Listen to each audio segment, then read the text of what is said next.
जय जय श्री सीताराम भक्तों, स्वागत है आपका हमारा YouTube चैनल ब्रह्मेश्वर महादेव ज्ञान दर्पण में। भक्तों, आज हम आपको बता रहे हैं एकादशी व्रत के महत्व के बारे में। बार बार हम आपको बताते रहते हैं एकादशी का व्रत के बारे में करना चाहिए, क्योंकि ये सब व्रतों का राजा माना गया है। आप कोई भी व्रत मत करो, यदि आपने एकादशी का व्रत कर लिया तो आपने सारे व्रत कर लिए समझ लो। तो ये क्या है, मोक्ष को देने वाला है, पुण्य को देने वाला होता है। तो बार बार मुझे हर महीने की जो है 2 एकादशियाँ आती है, कृष्ण पक्ष और शुक्ल पक्ष की। उनके महात्म्य के बारे में, उनके व्रत की कथाएं वगैरह मैं आपको भेजता रहता हूँ। आज मैं बता दूँ एकादशी जो ये अगहन का जो महीना है, ये मंगशीर का जो महीना है, इसके कृष्ण पक्ष की जो एकादशी होती है, उस दिन जो है एकादशी का जन्म हुआ था। वो उत्पन्ना नाम से कही गई है। इस बार जो है 8 दिसंबर 2023 को जो है ये स्मार्ट जनों के लिए होगी, और घर गृहस्थी वालों के लिए जो है, जो हम गृहस्थ जन हैं उनके लिए जो है ये 9 दिसंबर 2023 को ये मनाई जाएगी। घर गृहस्थी वाले जो है 9 दिसंबर को मनाएंगे, और जो सिद्ध महापुरुष निवृत्ति मार्ग के जो लोग हैं वो 8 दिसंबर को मनाएंगे। तो इस प्रकार से ये उत्पन्ना नाम की जो एकादशी है, एक बार जो है यहाँ पे एक मुर नाम का बहुत बड़ा राक्षस था। उस राक्षस ने जो है पूरे तीनों लोकों में अपना जो है दबदबा बना लिया था। सारे देवताओं को स्वर्ग से निकाल करके देवता लोग जो है गुफाओं में जाकर के छुपने, कंदराओं में जाकर छुप के रहने लगे। एक बार सभी देवी देवता जो है इंद्र को साथ लेकर के भगवान विष्णु के पास गई, उनसे प्रार्थना करी और मुर नामक दैत्य के अत्याचार के बारे में बताया। तो भगवान ने उनको आश्वासन दिया कि मैं स्वयं जाकर के उस राक्षस का वध करूंगा। इस प्रकार से वो उनसे लड़ाई के लिए गए, और मुर नामक दैत्य से भगवान के काफ़ी समय तक युद्ध हुआ। युद्ध के बाद एक बार थके हारे भगवान जो है बद्रिकाश्रम में गए। वहाँ एक गुफा के अंदर जो है विश्राम करने के लिए रुके। जब वो सोए, भगवान सोए हुए थे, उसी समय मुर नामक दैत्य ने सोचा कि ये बहुत शुभ अवसर है। उसने जैसे खड्ग उठा करके भगवान को मारना चाहा। उसी समय भगवान के अंग से एक जो है देदीप्यमान सुंदर कन्या का जन्म हुआ। वो जो है नाना प्रकार के शस्त्र धारण किए हुई थी। उसने जो है हुंकार मात्र से उस मुर नामक दैत्य का जो है उसका वध कर दिया। इसकी जो है पूर्ण कथा जो है मैं अलग वीडियो में बनाऊंगा। यदि इसी में पूरी कथा सुनाऊंगा तो वीडियो बहुत लंबी हो जाएगी, क्योंकि कथा बहुत लंबी है इसकी। इसलिए इस प्रकार से जो है जब उसको मारा, जब भगवान ने अपने निद्रा का त्याग किया, उठ करके उन्होंने देखा कि एक कन्या ने जो है वो राक्षस वहाँ मरा पड़ा है, एक कन्या सामने खड़ी है। तो उसने देवी से पूछा कि हे देवी, तुम कौन हो और इस राक्षस को किसने मारा? तो उसने बताया कि मैं आपके अंग से उत्पन्न हुई आपकी माया शक्ति हूँ, और मैंने इस राक्षस को मारा है।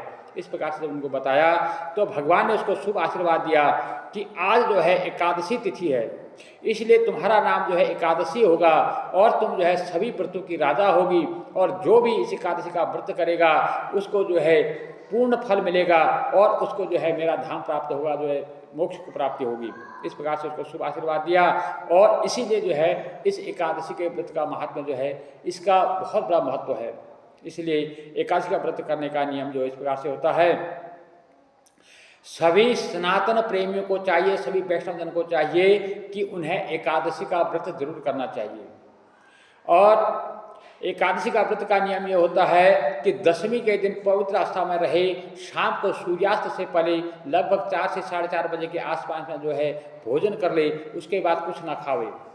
और यदि कोई बहुत ज़्यादा तकलीफ में है, कोई बीमार है, किसी से नहीं रहा जाता, तो शाम को टाइम जो है फिर रात्रि में 7-8 बजे एक बार कोई फल इत्यादि ले सकता है, और उसके बाद नहीं तो रात्रि में कुछ नहीं खाना चाहिए। और एकादशी के दिन सुबह प्रातःकाल जो है ब्रह्म मुहूर्त में उठना चाहिए। संभव हो तो 4 से 4:30 बजे के बीच में उठ जाए, नहीं तो जो है ब्रह्म मुहूर्त में उठ करके सबसे पहले अपने शरीर में बैठ करके राम नाम का उच्चारण करे। श्री राम जय राम जय जय राम, हरे राम जय राम जय जय राम 2 मिनट तक, 5 मिनट तक इस प्रकार से भगवान का जाप करे।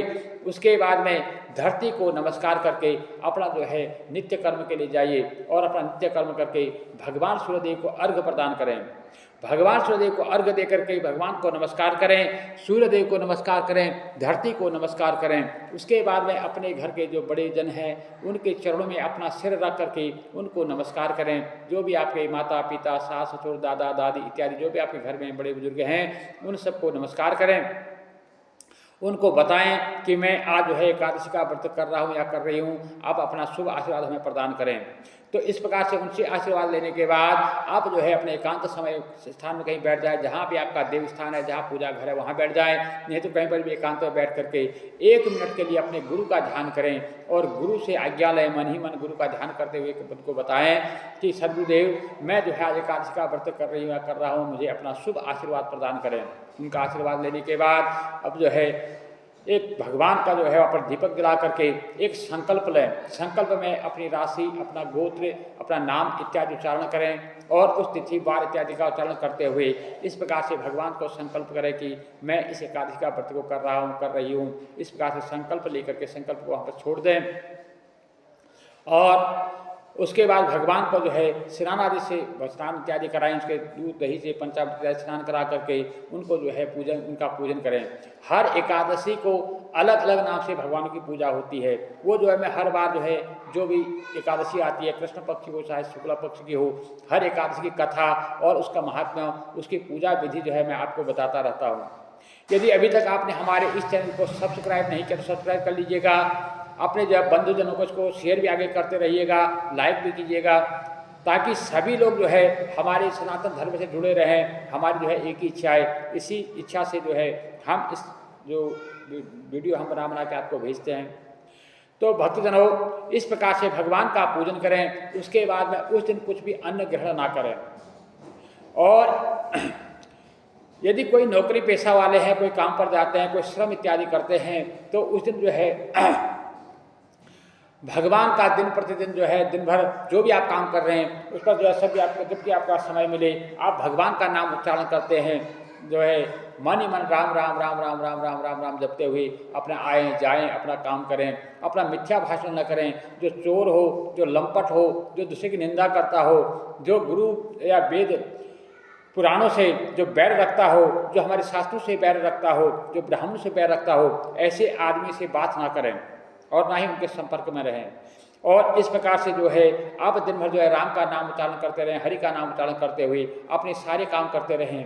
और उसका जब भी आपके पास समय मिले कम से कम बात करें। उस दिन जो घर पे रहते हैं टीवी मोबाइल इत्यादि का संपर्क से दूर रहे। कोई ज़रूरी बात हो तभी करें, नहीं तो फालतू की चीज़ों में जो है अपना समय न गंवाएं। जो भी आपके पास समय मिले उसमें आप जो है भगवान का नाम सिमरन करें। उपवास का मतलब होता है, उप का मतलब नज़दीक, वास का मतलब होता है रहना। आप जो है भगवान के आसपास आप मन से, शरीर से वहाँ बैठने से कुछ नहीं होगा, अपने मन से जो है भगवान के आसपास रहें, भगवान का भजन कीर्तन करते रहें। आपके जो संसारी कार्यक्रम है वो सारे करते रहिए। जो घर में गृहिणी है, घर का खाना बनाना है, जो भी है घर का जो भी कार्यक्रम है सारा करते रहें।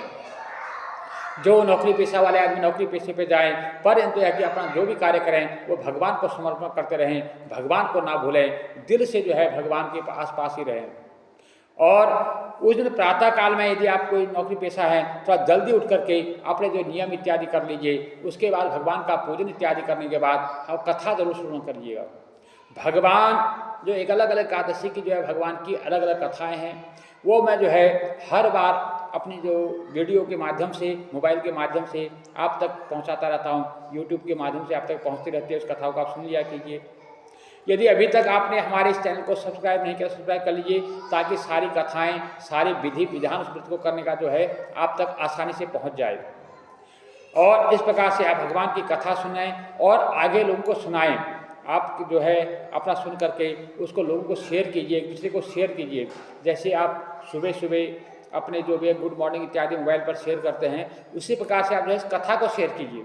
एक दूसरे को जो है कथा भेजिए। उसके सुनने से क्या होता है, उसको जो आगे सुनाने वाले का जो आप किसी को आप भेजते हो सुनता है तो उसको भी जो है उसका फल जो है आपको प्राप्त होता है। कथा सुनाने का फल आपको प्राप्त हो जाता है। इसलिए इस कथा को एकादशी के दिन जो है सब लोगों को जो है शेयर कीजिए और भगवान का पूजन किए। और रात्रि में उस दिन जो है भोजन ग्रहण नहीं करना है। उस दिन जलाहार आप शाम को जल ले सकते हैं। यदि बहुत ज़्यादा आप मेहनत करते हैं, यदि आपसे भूखा नहीं रह जाता, तो आप जो है 5 से 8 बजे के बीच में थोड़ा बहुत फल इत्यादि ले सकते हैं।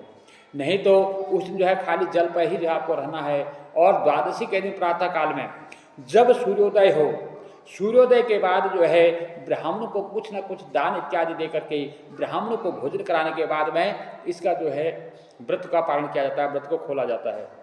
जो भी आपके पास संभव हो। जो आपने दान करना है एकादशी के दिन उस अन्न वस्त्र इत्यादि जिसका आप दान करना है उसका आप परिसंकल्प कर लें, परंतु एकादशी के दिन उसका दान नहीं करना है। अन्न का दान एकादशी को न करके द्वादशी को सुबह जब आप व्रत खोलें उस समय जो है भोजन करने, व्रत खोलने से पहले ब्राह्मण को दान कर दें और ब्राह्मण को भोजन कराएं, उसके बाद जो है व्रत का पालन करें। इस प्रकार से जो एकादशी का व्रत करता है उसको जो है सारे फलों की प्राप्ति होती है। जो हमारी एकादशी जो है इसका जन्म ही पापों का नाश करने के लिए होता है। जो उस दिन अन्न ग्रहण करता है, जो एकादशी के दिन अन्न ग्रहण करता है, उसके अंदर जो है स्वयं सारे पाप समा जाते हैं। क्योंकि ब्रह्मा जी ने जब एक बार पाप ने कहा था ब्रह्मा जी से कि ब्रह्मदेव जो है आपने मुझे प्रकट किया, आपने मुझे उत्पन्न किया, एकादशी के दिन जो है सारे लोग धर्म में रत रहते हैं, धर्म कर्म करते रहते हैं, तो उस दिन मैं कहाँ जाऊँगी। तो तब ब्रह्मदेव ने कहा था कि आप एकादशी के दिन जो है अन्न के अंदर समा जाना।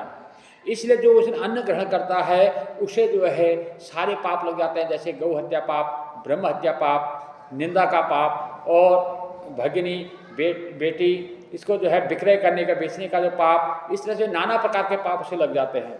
तो इसलिए मनुष्य को चाहिए कि उस दिन भोजन अन्न ना ग्रहण करें। यदि कोई बीमार है, कोई बूढ़ा है, कोई बच्चा है, यदि उसे बर्दाश्त नहीं होता तो सवेरे भगवान का पूजन कर ले, भगवान पूजन करने के बाद फल इत्यादि को भोग लगाए, उस भोग में जो प्रसाद स्वरूप उस फल को जो है ग्रहण करे। ज़्यादा होता तो जूस दूध इत्यादि ले सकता है। यदि कोई बीमार है, किसी बर्दाश्त नहीं होता है तो अपना फल ले ले, जूस ले ले, दूध ले ले, लेकिन एकादशी के दिन अन्न ग्रहण ना करे। इस प्रकार से जो 8 साल से बड़े बच्चे जो है वहाँ से लेके 80 साल तक के बूढ़ों को जो है लोगों को जो है एकादशी का व्रत करना चाहिए। जो बिल्कुल ही असमर्थ है उनको जो है फल इत्यादि, जूस इत्यादि लेकर के जो है व्रत का पालन करना चाहिए। अन्न उन्हें भी नहीं खाना चाहिए, क्योंकि पाप सबके लिए बराबर होता है, पाप सबको बराबर लगता है। इसलिए पाप से बचने का एकमात्र उपाय यही है कि एकादशी का जो है व्रत करें। और एकादशी भी कौन सी करनी चाहिए? दशमी युक्त एकादशी जो है गृहस्थी को नहीं करना चाहिए। जो गृहस्थी लोग हैं उन्हें द्वादशी युक्त एकादशी करनी चाहिए, यानी जो जिसमें वो द्वादशी को छू रही हो। जैसे दशमी युक्त एकादशी करने से उसमें जो है उसका फल नहीं मिलता है, इसलिए द्वादशी युक्त हो। जैसे आपको एकादशी सवेरे शुरू हो रही है और उसके बाद द्वादशी शुरू हो जाती है, तो द्वादशी में इसका पालन होता है, तो द्वादशी युक्त करें। यदि कभी कभी ऐसा होता है जैसे सुबह एकादशी है, उसके बाद द्वादशी लगी और सात तक जो है फिर त्रयोदशी आ जाती है, तो इस 3 तिथियों का जो सम्मेलन होता है, इस व्रत को जो कर लेता है उसको 1000 एकादशी व्रत करने का फल प्राप्त हो जाता है। जो एक बार में इन 3 तिथियों का सम्मेलन वाला जो एकादशी आती है उसका जो व्रत कर देते हैं उसको जो है 3 एकादशियों का फल प्राप्त हो जाता है। इसलिए सभी मनुष्य को चाहिए, सभी मानव प्राणी को चाहिए कि हर संभव से एकादशी का व्रत करें और उस दिन जो है भगवान विष्णु का पूजन करें। उनको जो है अनन्य भाव से, उनको जिस भाव से उनका भाव का भजन करें, पूजन करें, गायन करें, जागरण करें, जितना संभव हो सके दान इत्यादि करें। इस प्रकार से भगवान जो है प्रसन्न होकर के आपकी मनोकामना को पूर्ण करेंगे। और इसकी जो कथा है वो कथा का वीडियो मैं अलग से आपके पास भेजूँगा, क्योंकि ये वीडियो हमारी बहुत लंबी हो जाएगी।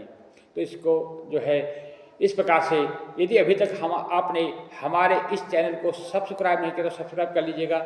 यदि हमारी वीडियो आपको अच्छी लगती है तो इसको लाइक कर दीजिएगा और इसको आगे बंधु बांधवों को शेयर जरूर कीजिएगा, क्योंकि हम चाहते हैं कि हमारे सनातन धर्म की जानकारी हर प्राणी मात्र, हर सनातन प्रेमी तक पहुँचे।